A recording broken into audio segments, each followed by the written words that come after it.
Nous sommes à quelques semaines de l'élection présidentielle. Ça sera au mois d'avril.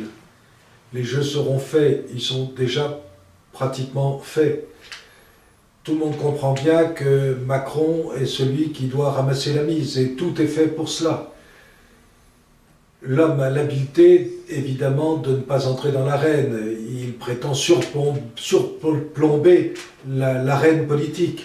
Et par conséquent, il ne daignera pas s'expliquer, ni sur ce qu'il a fait, ni sur ce qu'il devra faire, car il est dans l'urgence. Il aura été le grand vainqueur du Covid, de la Covid, comme on dit, et surtout, il sera apparu comme l'homme indispensable.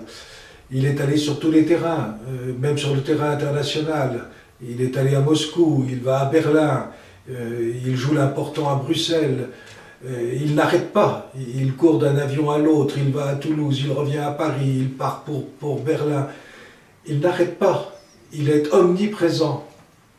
Mais à aucun moment, on ne sait dans quelle intention travaille Macron. Macron travaille pour lui-même, et il ne travaille que pour lui.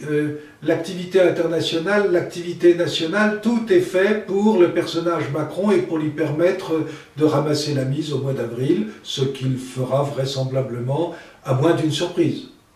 Et souhaitons-la. Et donc, jamais les Français n'ont eu l'occasion de comprendre à quel point le régime dans lequel ils vivent et dont ils s'imaginent qu'il est le meilleur du monde, à quel point ce régime est un régime qui les enferme dans un système à tout jamais fermé. Ce seront toujours les mêmes qui gouverneront. Et il est fait pour ça. Et ça fait...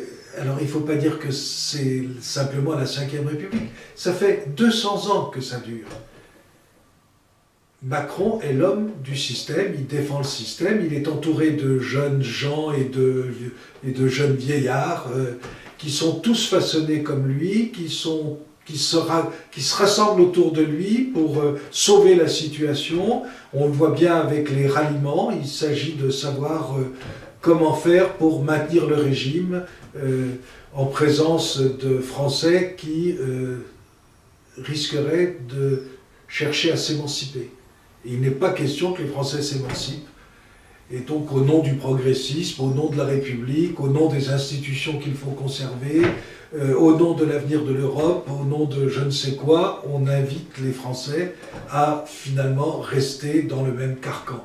Parce que c'est un carcan. On l'a bien vu à l'occasion de la crise sanitaire, on le voit à toutes les occasions. On parle de réforme de l'État, il n'y a jamais eu de réforme de l'État.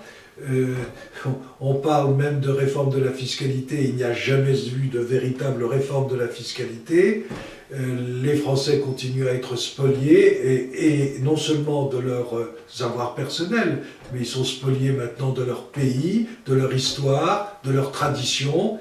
Et ça continue, ça continuera, et si Macron est réélu, ça ne fera que s'amplifier. Il ira évidemment toujours dans le même sens des réformes sociétales, il imposera à l'Europe l'avortement pratiquement obligatoire, bientôt l'euthanasie, il fera passer les réformes sociétales parce que ça lui permet d'être de gauche, et puis ensuite il fera semblant de jouer l'homme des riches, ce qu'il a été depuis le début, et de favoriser évidemment le monde de l'argent, dit de l'investissement, qui est toujours de l'investissement étranger, qui n'est jamais de l'investissement français à proprement parler.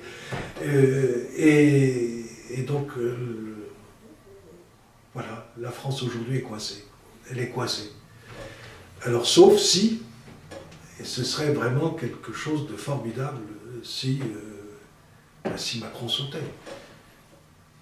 Alors, j'en formule le vœu, tout en ayant un fort doute, et on se donne rendez-vous dans un mois pour savoir ce qu'il en est.